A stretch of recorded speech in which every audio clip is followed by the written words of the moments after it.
So, hello everyone. Thank you again for joining us for this special keynote this afternoon. My name is Rosa Sanchez Santiago, also known as Ro. I am a program coordinator for the Center for Multicultural Advancement and Student Success, primarily overseeing the Latinx American Cultural Center.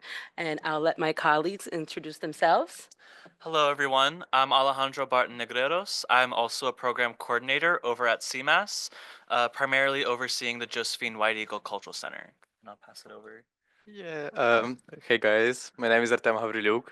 I'm an exchange student at UMass Amherst. I'm from Ukraine, and I'm an undergraduate economics student, participant of the book cafe, and yeah, I'm excited to give this panel discussion in my unique perspectives to you guys.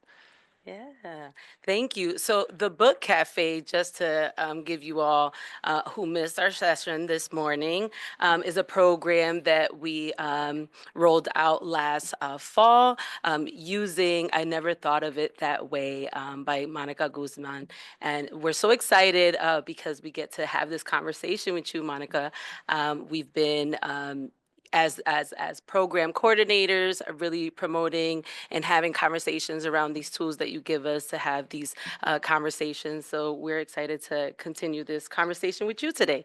And Alejandro will start us off with the first question. Yes, so just for the people who aren't familiar with you in the room, can you tell us a little bit about yourself and what you work in and what your book is about? Yeah. First of all, hi everyone. I was telling these guys like technology, man, it's a real miracle. Wonderful to be here with you all. Yes, so I am still obsessed with what it takes to bridge divides, what it takes to connect across difference, what it takes to hear and be heard when the circumstances seem like that's a very remote possibility. I have spent the last several years not just writing this book and meeting lots of folks who want to learn more about the ideas in it, but just thoroughly evolving because the world has not stopped changing and challenging all of us in our understanding of difference and how we do all these things. I am at Braver Angels, which is a national nonprofit focused on political depolarization, Democrats and Republicans, not about changing people's minds on the issues, but about changing people's minds about each other so that we can have real constructive conversations about the issues at all.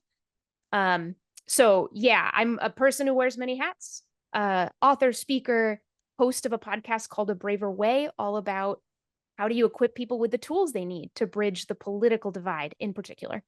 And yeah, I don't know. There's always something. There's always something going on. There's always the next challenge and the next lesson to learn. And I guess one other thing I'll say is I don't think of myself as having any of the final answers Mm. to the big questions. These are ongoing questions. And the best we can do is be clear and honest with each other about the things we see and try to be open to the things that others see. Stay open, stay curious, be willing to shift, even in our own perspectives, which can seem terrifying, in order to get closer to truth. Thank you for that. So it's been over 3 years since your book was released. How do you see your book impacting readers, and what tools do you see being used from the book? Mm.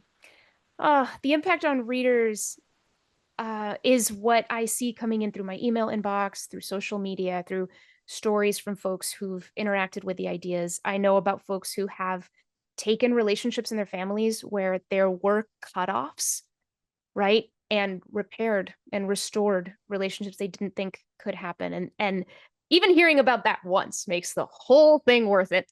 But it's been multiple. And that's incredible. The main impact has been, I think, folks who couldn't see a path toward whether it was repairing a relationship, which is certainly common, but it's also managing a confounded posture toward some issue or the world at large. Hopelessness, despair, a sense of why bother, a sense of defeat, maybe electorally, that feels like there's just nothing more you can do. There's no more conversations to have. Also, a sense of just how scary the world is, because we can all put on different frames, different lenses that can make the world look like everything's on fire, and can also make the world look like, oh, wait, I can pick that. I can make a difference there. So that's been an amazing impact. And the second question you asked was, what tools are people using from the book? So I also want to say, with a measure of humility, that frankly, the ideas on the book are not new. I find that some of the most powerful ideas are thousands of years old. They come from spiritual traditions, or they come from, more modern psychology and sociology or philosophy. But we have been humans dealing with different humans for a long time. So the wisdom of that is sort of packaged and taken on. But I do believe that these tools, we need constant reminders. I need a constant reminder. I'm no Zen master of this. You should see me at my last, argument with my parents. It's a no. I don't follow my own tools all the time. I'm just humbly. But among the tools that have been really popular, how, not why, asking people how they've come to believe what they believe instead of why do you believe what you believe. Across a big divide where there's suspicion and mistrust, asking why do you believe what you believe puts people on their guard. It gets them to want to give you talking points instead of something authentic from within themselves. And it makes them feel like they're on trial for why they even matter, why they should even matter to you in this moment, in this situation. So many of our most intractable conflicts begin seemingly about some issue, but end up being, I matter. No, I matter more. No, I'm right. No, I'm right. And you're kind of off somewhere where you're just guarding yourself. When you ask people, how did you come to believe what you believe? You adopt a posture of curiosity and you invite them to become storytellers. And the beautiful thing about that, and this is research backed, is if you want to debate, you should start by trying to relate.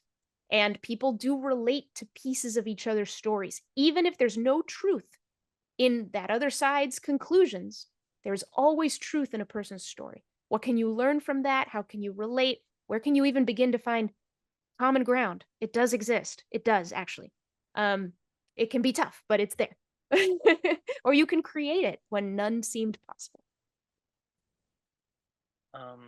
Going into the next question, you've been a journalist for many years, and a lot of the book you bring in how social media has impacted our divisions. Can you speak a little bit to the role of media changing or shaping our divisions and what consumers might do to break out of these bubbles? Yeah, social media, let's start there. I was there when Twitter launched back in 2007. I was one of the first people out here on the West Coast doing my tech reporting, getting excited. There was so much optimism and a sense that, wow, we're connecting to all the ideas in the world. What could go wrong? Turns out a few things can go wrong. The internet is a non-place that makes us into non-people.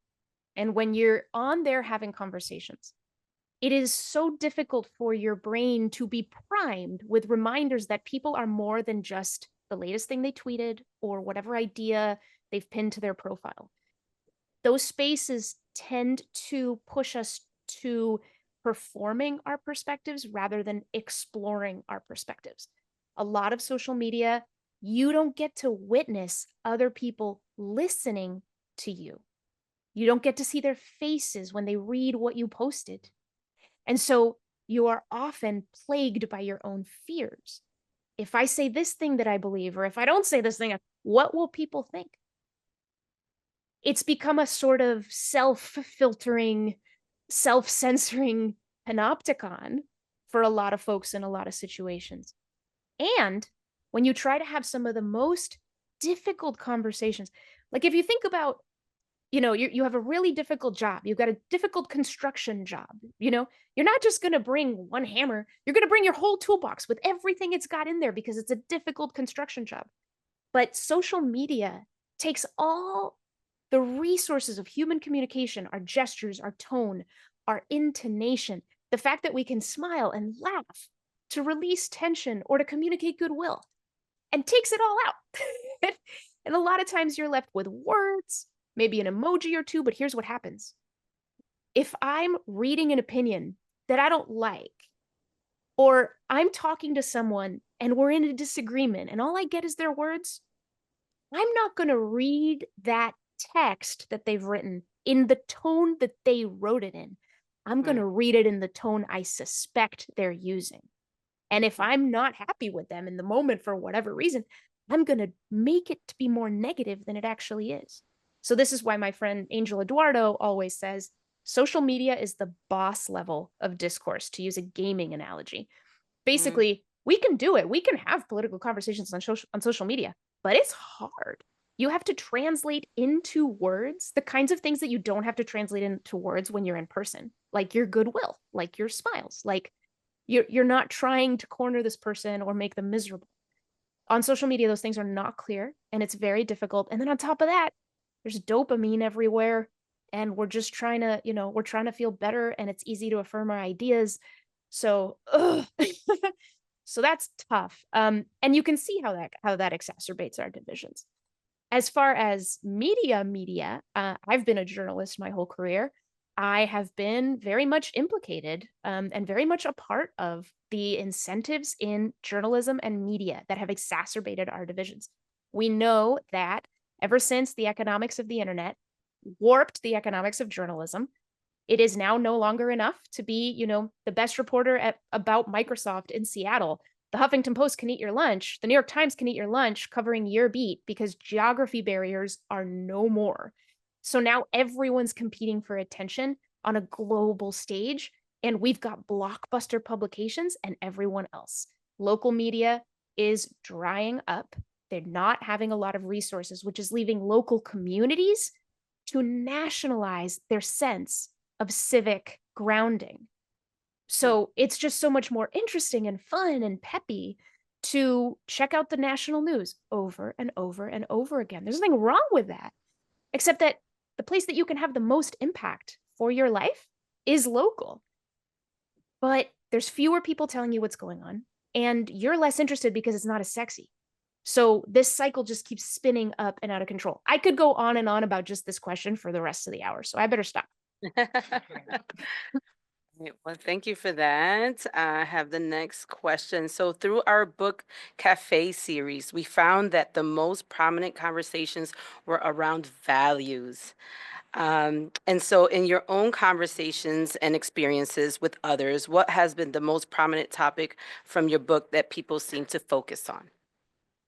And sorry, just so I understand, are you asking about values in particular, or no, just what's the most No, prominent? that's something that we have found come up a lot through our book cafe program that we Gotcha. implemented with the book. So we're curious to know, in your experience, what has come up a lot through the conversations that you've had, with the topics mentioned in the book. Yeah, too many to count. For whatever reason, the one that's coming up now, I'm thinking about some of the most frequently asked questions. And one of them is, hang on, if I'm curious and they're not, what then? If I'm coming in, because this is, as a group of practitioners, I'm coming in ready. I've got my tools. I've got my humility. I'm ready to not just try to win. I'm trying to learn, Yeah. But if this other person isn't in on that, do I throw up my hands? How is that possibly going to be constructive? And I do get a version of that question quite a lot, because I think it's on people's minds. The ideas look great, but then they think about applying them. And these are the most frequently asked questions about the book is, what about this situation? What about that? So in the case of what if the other is not curious? Here's what's lovely. It only takes one. So research into receptiveness. Julia Minson at Harvard is really ahead of the game on this, but there's many folks doing this kind of research.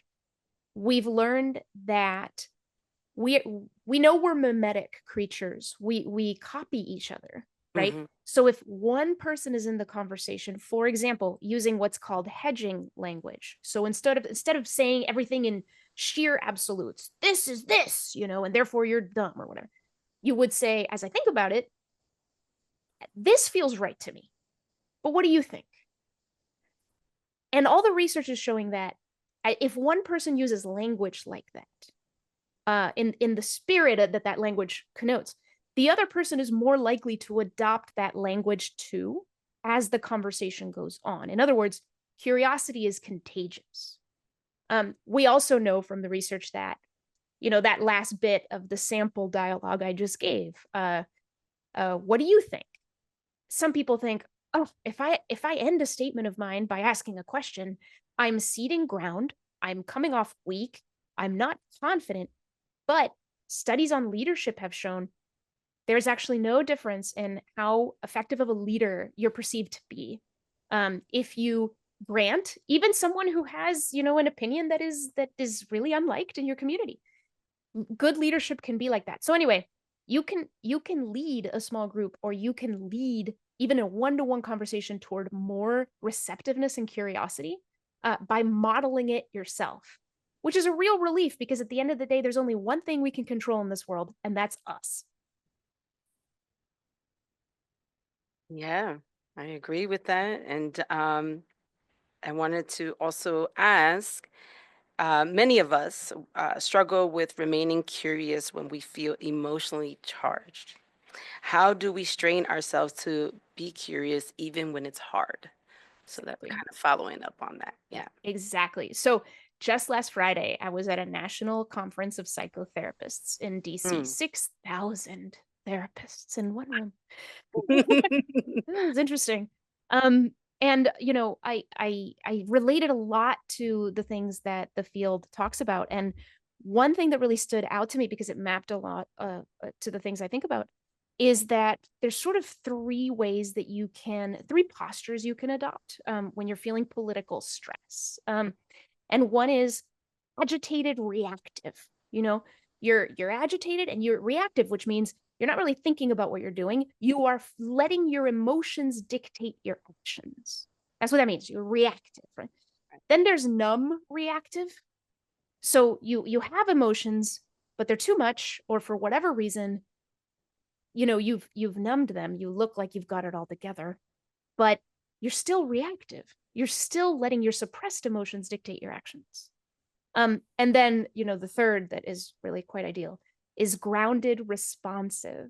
Grounded responsive. Now, and you can kind of intuit what that would look like. Responsive versus reactive means I've got my wits about me. I've got my 2 feet on the ground. I can breathe through this. It doesn't mean I don't have emotions. It doesn't mean I check out of what I'm in because I'm angry. It means I listen to my anger and I find a way to channel my anger to where it can be productive. A lot of times when we let our emotions dictate our actions, we don't think about how to channel those emotions in the right way. And so anger is a creative force and a destructive one. It's like fire, right?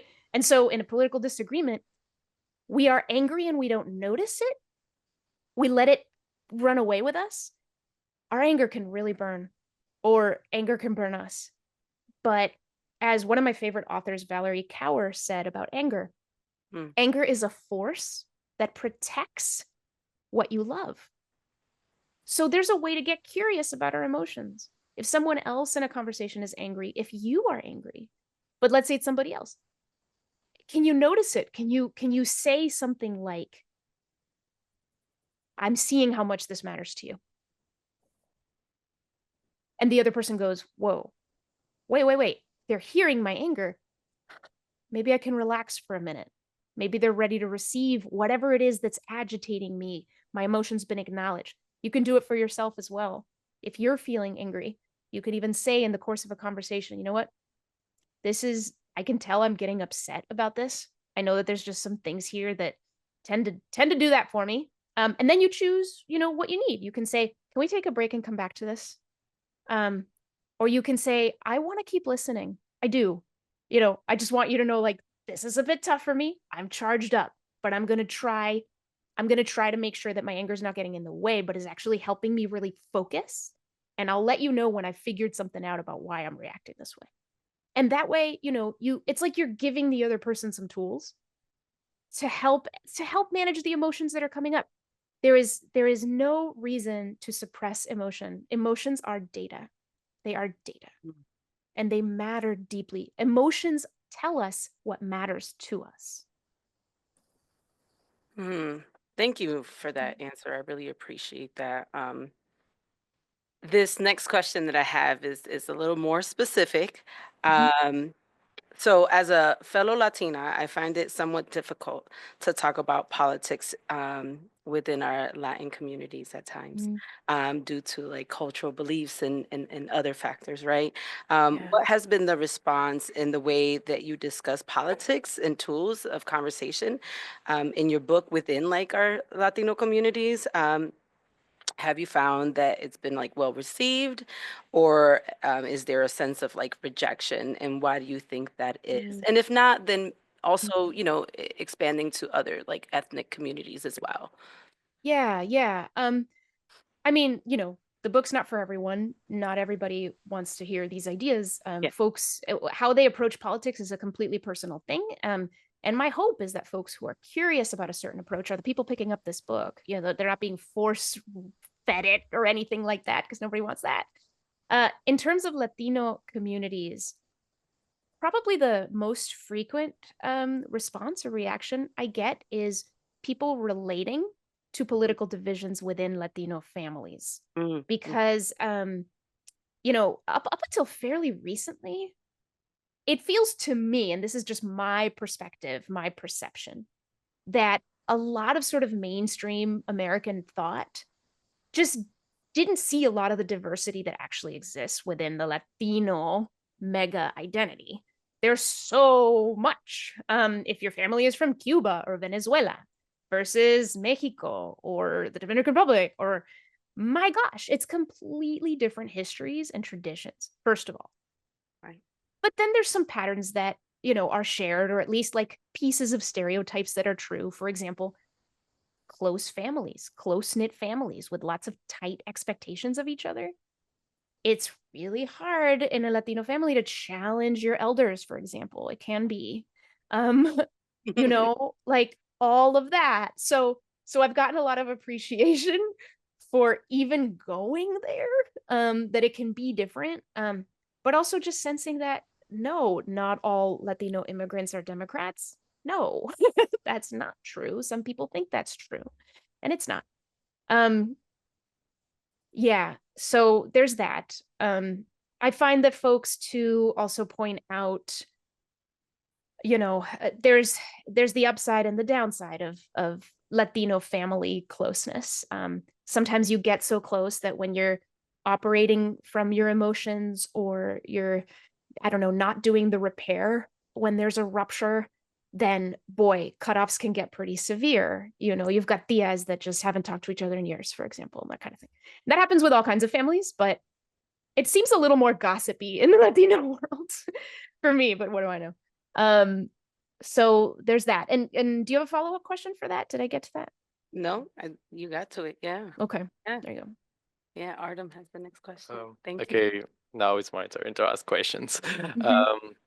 Well, my first question is going to be that in the climate of the latest political events, for me, it became hard to build the bridges and to step forward to understand other people.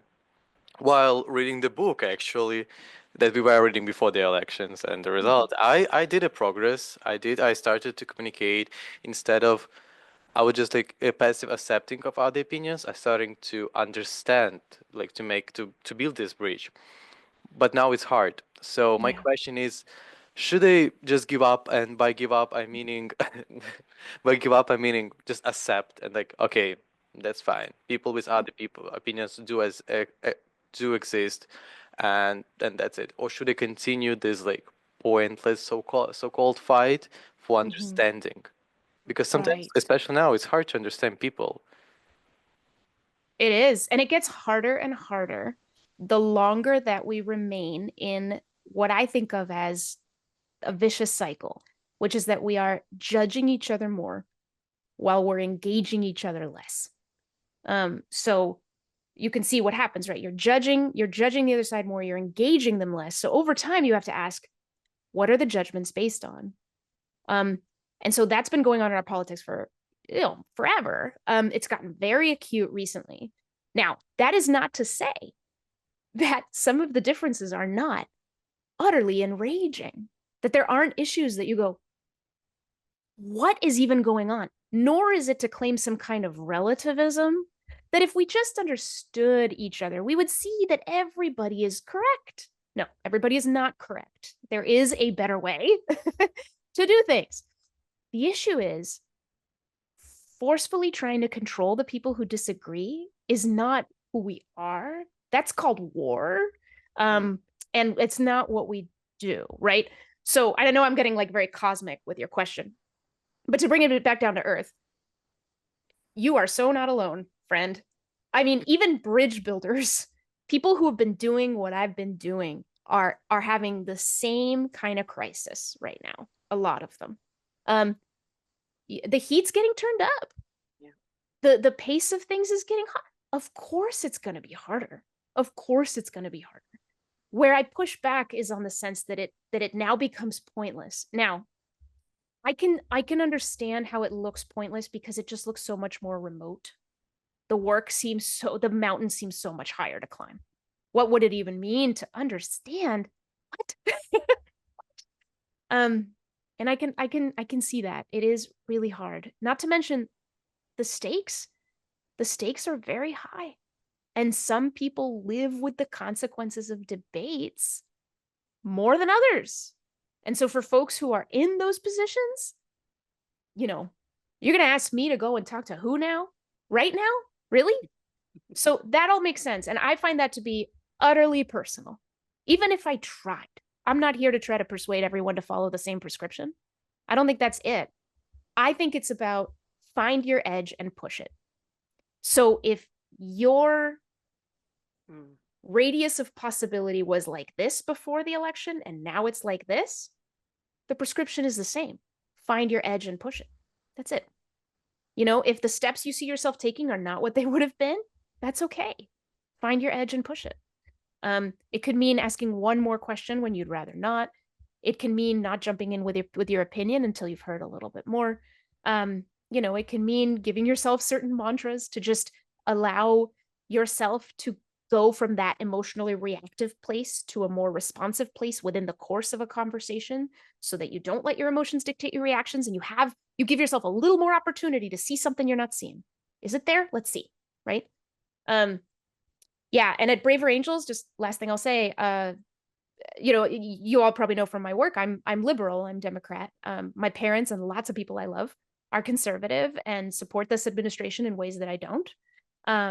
And Braver Angels just a few weeks ago published what we call a fishbowl. We did a group of 8 everyday conservatives who are overall generally really supportive of what Trump is doing, and then 8 everyday conservatives who may have voted for Trump but are really concerned about what's going on. And then the video is just them sharing their hopes, their concerns, asking questions. And it was so lightening for me. It made me feel lighter, because all the things that I was afraid folks on the other side, because even though I do this all the time, I still get afraid. All those things that I was afraid folks on the other side didn't value like I do, though they totally do. They absolutely do. And I had so many I never thought of it that way moments listening to them, and like, oh yeah, good point. Like, oh, I guess, I see how putting on your frame makes what's going on very exciting. Very exciting. So it's like, to quote one of my heroes, Ibu Patel of Interfaith America. He says, diversity is not just the differences you like. Diversity is also the differences you don't like. And it's up to you whether you're going to explore those differences or not. And this is a very challenging time to explore those differences. But when you do it, and I say this from experience myself and a lot of journeys I've witnessed, you'll learn something that you didn't see coming. It's still possible. Oh, thank you for the answer. My next question. Well, as I already told, I'm Ukrainian, and it's hard for me to dissociate from my roots, from my background. And sometimes when people make some choices, it feels like they make it against me.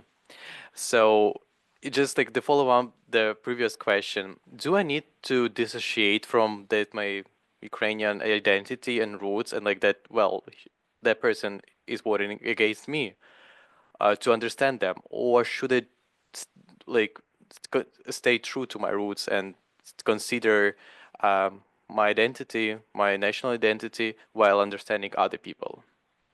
Yeah, what a fantastic question. Again, that seems really personal. I can't answer that for you all the way. That specific question is yours and yours alone, and anybody to treat their identity in the ways they want to. What I would say is this: it is easiest to step into other people's worlds when we can detach even for a moment from our own, even for a moment. For some folks, that is more than possible. They feel that they know exactly who they are, and what it means to them, and they're proud. But in this conversation with this person, or in this piece of the conversation, they're going to let go of whatever they believe their identity would make them think, to consider something else, just so they can really be with this other person in their frame. And if you think about it kind of from the receiving end, it makes some sense, right? So you're being from Ukraine, you're here in the United States. There's a lot of folks who don't understand what it means to be Ukrainian. And isn't it nice? And I can say this as a Mexican immigrant as well. It is so nice when people seem to step out of whatever assumptions or preconceived notions they have about me as an immigrant, me as a Mexican, me as a woman, me as short, me as whatever, to actually try to hear me explain myself fully. And so, because I've experienced what a gift it can be when others do that for me, I try to do that for others. So yeah, I find that can be really powerful. But I recognize the fear, though. I recognize the risk, right? The risk is, if I step out of my identity for a moment, do I still hold it? Can I still believe that I am that thing? My answer to myself is absolutely. But everyone has to answer that question for themselves. Thank you. It's a wonderful answer. Thank you so much. My the last question, but I think you already answered it. I was about to ask, what advice can you give to the people who feel hopeless right now and kind of giving up on building the bridges? And you already told us that to find the edge and push it. Maybe you have some more advices. Oh man. Yeah.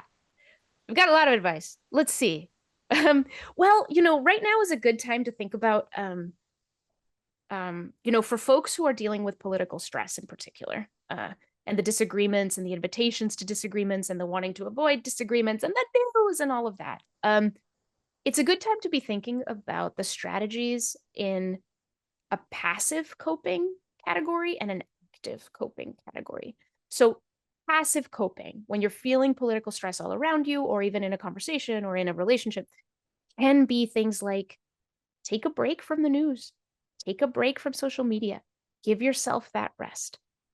It can be dipping into more relational resources or even spiritual resources, whatever gives you that sense of, okay, things out there are pretty rough. I can control myself. What does that mean? What matters to me?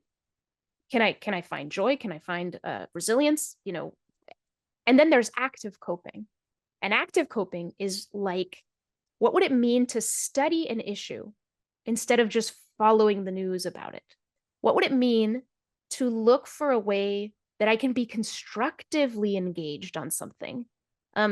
Hope is often misunderstood as just kind of a blind optimism, the belief that everything will be fine. That's not hope. There's been research into hope just in the last 30 years, and it's really, really cool. And it shows that folks who have hope as a muscle that they build outperform everybody else on almost everything. It's really, really kind of cool. But if you can boil it down to a formula, hope equals goals plus roadmap plus willpower. So to the extent that you feel swept along by what's going on, by your fears and concerns about what's going on, how can you make a special cocktail of passive coping and active coping strategies where you find your own purpose and power, right? Because yeah, there's in disagreement. This is America. This is America. We have opposing sides. That's how this works. We have elections. We build up, campaigns, but we also advocate for the issues we believe in. Like, America counts on all of us being able to do that and not give up just because we lost an election or whatever, right? And I would say the exact same thing to my red friends if the election had gone differently this past time. Yeah, and by the way, if you win an election, what you're gonna gloat, you're gonna take a victory lap and then not try to understand the other side there too. That's not American either. So yeah, passive coping strategies, active coping strategies. I'm an immigrant, so I guess I can say this with a little more. I love this country. I love the freedom it gives us. I don't want us to lose it. And the way I see it, the real threat to democracy is if we stop talking to each other. We will resign our democracy at that point. So find your hope, find your purpose, find your constructive posture to this, and try to avoid those pitfalls that start to let you believe or become certain that everyone on the other side is a monster, that there's nothing I can learn from any of this, that I've got it all figured out. That's the beginning of something that could really lead to a dark place. So yeah, there you go. Thank you for the answer. And what a great segue into the next question. So we're living in a time where people are more divided than ever. From your work with Braver Angels and your own experiences, what's the biggest misconception that people have about each other or the other side, as it were? Oh my gosh. The biggest one that gets in the way of the most things is the assumption, the very often false assumption. If you oppose what I support, you must hate what I love. That one, oh man, if there's a demon idea out there right now, it's that one.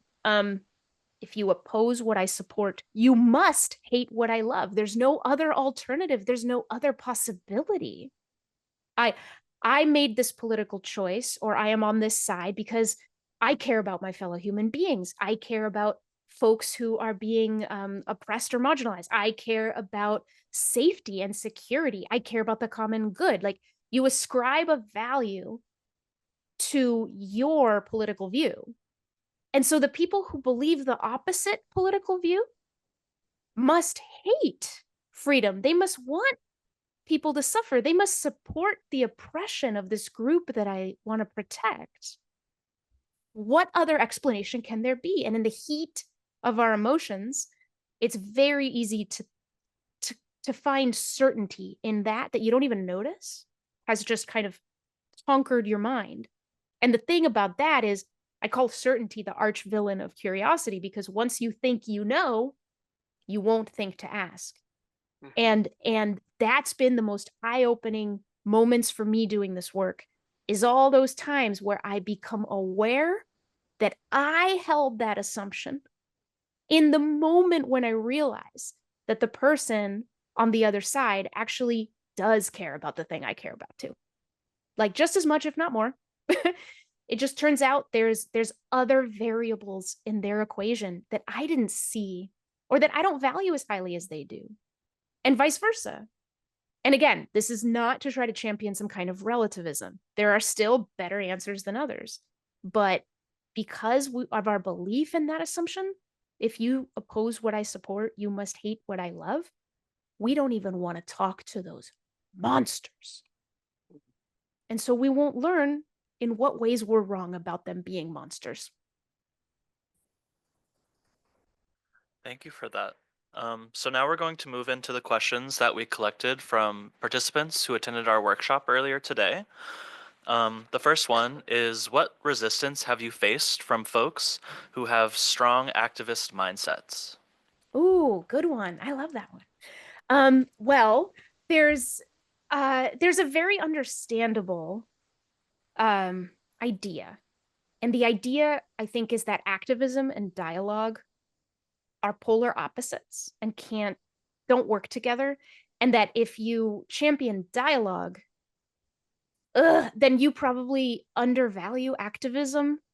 You know, and if you're too activist or whatever, then you don't value dialogue. I find that a lot of the source of, to use your words, resistance, I suppose, concerns about what my work and this work means or adds up to or how it applies to the world, you know, for folks who have done that active coping to the point that they know what issues they care about most, and they have spent time and love and sweat and energy advocating for those issues and taking action, they might feel threatened by this whole thing because activism is about mobilization. Mobilization is about simple and effective communication, for one, and making sure that you're not sitting there talking with the opposition. You are going after the opposition. You are trying to overwhelm the opposition. You are trying to show the opposition that they don't have what they think they have and all those things. And the misconception there is, I find that there is no healthy discourse without advocacy. It doesn't, I can't imagine our world without that piece of it. What I think is important is balance. I think that, and this maybe, you know, people can disagree with me. That's fine. I love that.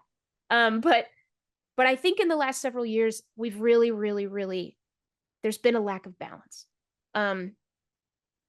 Lots of mobilization, lots of action targeted against the other side, but not always with the behind the scenes engagement of the other side that ensures that we actually know what they disagree with us about to begin with, and we're not just projecting onto them the slogans and the talking points that begin to not try to sum up the disagreement, but begin to kind of become the disagreement as if there isn't more nuance underneath. Like if you go back to the civil rights movement, if you go to the same-sex marriage movement, any social movement, lots of activism and unapologetic, like on the streets kind of stuff, lots of execution, always behind the scenes, real relationship building, real brave engagement, even with people that you think they don't respect me, they're not seeing this. I mean, the stories are tremendous. And I don't think we would have gotten a lot of the things that we've gotten in these days without some of that.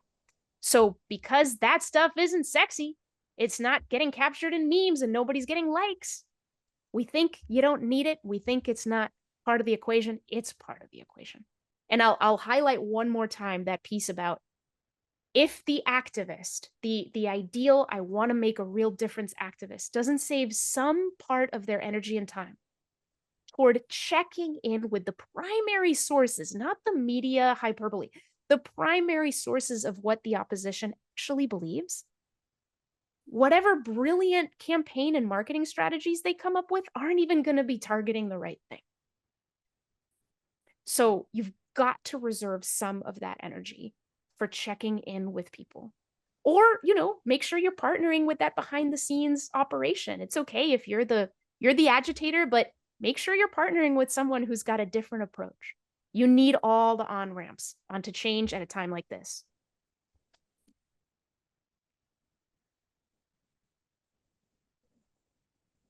I'm sorry, just taking notes. Sure. This is good stuff, y'all. Okay, so I have the next question that we got from one of our attendees at our previous workshop. So when you are in silos and the other group has power and is using it to hurt you or your group, things that you depend on and value, how do you suggest working to break down those silos? Oh my So gosh. the dynamics of power Yeah. central to this. Yeah. That's super essential. Essential. You know, one thing I'll say about power is I think there are some schools of thought that see power as quite fixed. And there are some schools of thought that see power as kind of like flexible and flowing. I come from a perspective where power is flexible and flowing. I tend to kind of reject models that have power always be fixed. You know, for example, like hooked onto a certain identity. If this Right. identity is in conversation with that identity, the power is always different in this exact way in any situation, no matter where you are. And I don't believe that, because I think that the power of personal relationships is such that you can overcome almost any status issue going on outside. Now, because of that, I believe that one of the most powerful tools when, you've got folks bearing down on you, and now it's on you to try to advocate for yourself in a culture that doesn't understand you, and where the burden of curiosity is asymmetrical, meaning if you're part of the dominant culture and I'm not, then I need to be super curious about you and your culture to even get along. This is how I felt when I immigrated from Mexico to the United States for the first time. The American students weren't asking me questions. I was asking them. I have to learn the language. I have to figure out how to get along, right? But they don't have to ask me anything because the world is built for them. And so this thing with dominant culture and non-dominant culture all over the world in different, breaks down in different ways. So what have you got? What have you got? What kind of tools do you have at your disposal? I think one of the most powerful tools is your presence and your story. Mm. Now, a lot of folks would say, I'm in danger. I can't be visible. So I can't have my presence. Or I can't share my story. They're not going to listen. So there's a lot of reasons not to try to be present or share your story. They're not going to listen. I already know that folks in this dominant culture never listen. They're going to hurt me. They're going to harm me. They're going to offend me. They're going to insult me. But sometimes the end result of that self-talk is, and so therefore I'm not going to be present. I'm not going to be visible. And well, you can't have that either, because how can a culture learn from you if you're out of sight? So it's about the stories you tell yourself about how power flows. I believe that each of us has power, and we can channel that power most easily, even against the most awful systemic issues, in the one-to-one conversation. So then it becomes and any successful advocate will tell you that this is what works, right? Make a relationship with one person who is part of that group that you feel has power over you. Make that relationship. People are people at the end of the day. In Star Wars, there's stormtroopers, and none of the stormtroopers had a face, and none of them would ever talk to you. That's actually not the real world. Whatever group you're afraid of, those are people, and they have hearts, and they're not terrible. Most of them, for sure. So is there someone that you can talk to? Yes, there probably is. There's probably someone who has as much, capacity for compassion as you do. And research has shown us that when it comes to understanding each other's moral reasoning, which comes up a lot in politics, what really helps is when people tell each other about experiences they've had. So if someone from a group that is perceived to have less power talks about a struggle, because of the way things are for me, I got to this point and then I had this struggle, and you've got that person's ear and they go, I never thought of it that way. That sucks. I don't like that. Wait a minute. What can I do? Right? So share your story. Be present. Sometimes that takes a lot of courage too. I said find your edge and push it. If your edge is even being in the same room with folks who disagree with you, then that's your edge. Don't even open your mouth. Just be in the same room. Remind them you exist just the way you are. You're not going anywhere. And they'll have to deal with you. Because again, this is America. We have to deal with each other.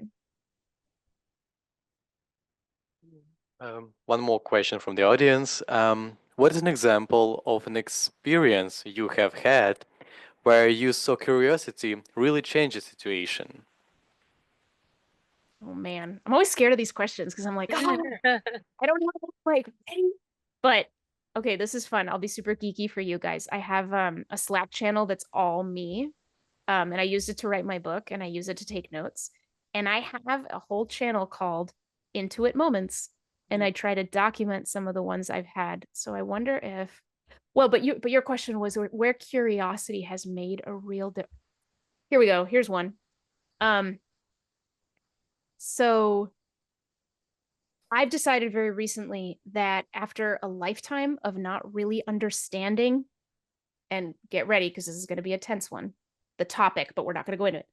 After a lifetime of not understanding the Israeli-Palestinian conflict and preventing myself from having any strong opinions, because as a journalist, I've been burned so often by assuming things that I don't know, that I've just like developed this sort of, I'm not going to have a strong opinion unless I'm informed.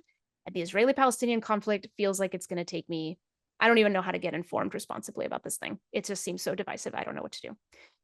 I ended up asking bridge builders in the Middle East for their advice on a book that I could read that would be balanced enough and really informative. I found that book.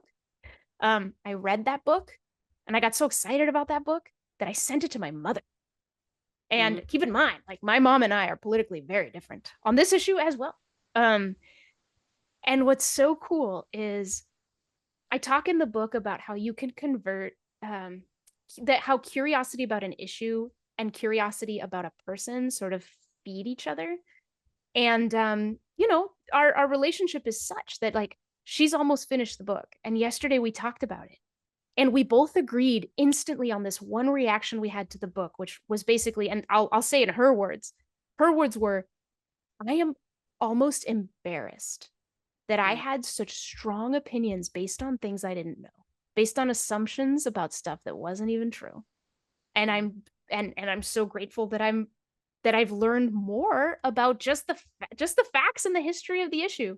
And so she and I, wow, like, yeah, I don't know. I was always scared to just go deep into this and just learn the history.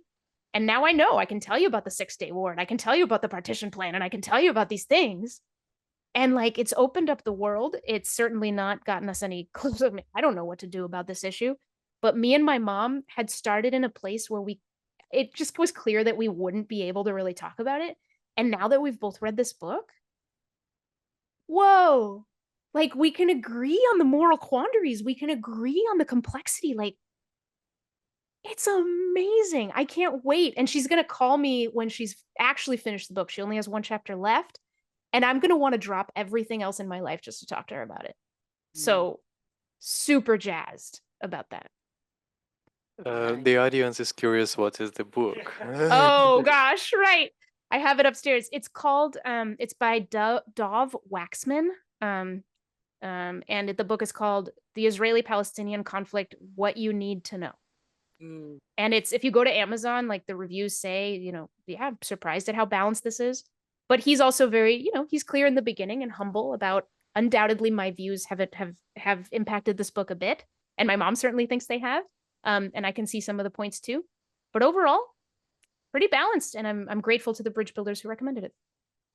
Okay, thank you for sharing that. So I think we have a little less than 5 minutes. So I have a wrap-up question, but there was this other question that I was really curious about too, if we can try to divide these 4 minutes or so in these 2 questions, so we can, you know, squeeze this in. What gives you hope that we can overcome this moment of division?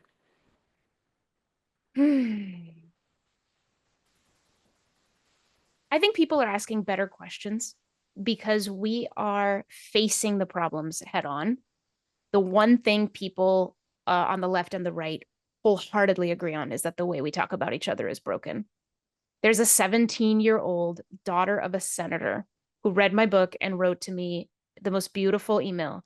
And one line that she said, I think, just captures it, and captures where I find a lot of hope. She said, I'm just trying to figure out how to love people well while standing strong in my convictions. And I was like, that's it. That's it. And I can see that intention in almost everyone who comes to these kinds of things, even with all their anger and passion. Nobody wants a worse world, you know. We're stuck in a lot of bad incentives and bad habits, but we are identifying those more and more and more and more. So my hope is that there's a tipping point coming for more of us. That tipping point came for me. It's come for a lot of folks involved with Braver Angels. It's come for a lot of folks through higher education that I've met. Like, just the sense of, enough. This is beneath us. We have to accept this. It's bullcrap. So I really like that. And a lot of my travels and everything, it's just really nice to see that clarity. And when we really get to that point of clarity with each other and all the slogans and headlines fall away a little bit for a moment, that's when I feel the hope most strongly. Mm. Mm. Mm-hmm. All right. So for our wrap-up question, okay, what advice would you give us as staff who work as student support professionals to continue to foster spaces that center curiosity as a mode of understanding? So first off, model it. Model it as much as you can. In the places where you hold a leadership role, you are the dominant culture. There you are. And whatever habits you show are going to become contagious. So if you catch yourself being wrong about something, write it down and come back the next day and tell everyone, I was wrong about this. Like model that. Model that. When you ask people for questions, make sure they understand that you really actually are open to feedback, hopefully critical feedback. Create a curious culture everywhere you go. And that takes humility. That's going to take some self-reflection about how safe do I feel my position is, or, oh no, what if someone comes after me? And that one's tough because I know that things are tense in higher education right now. I know that it's rough. Can you have your one-on-one conversations with people who can remind you of the core values, of curiosity, all of that? Have faith in the cycles of rupture and repair. Our culture only shows rupture. We have lost faith in repair, but we've never not had repair in all of human history. We know that that's required, that's necessary. In other words, you can't be perfect.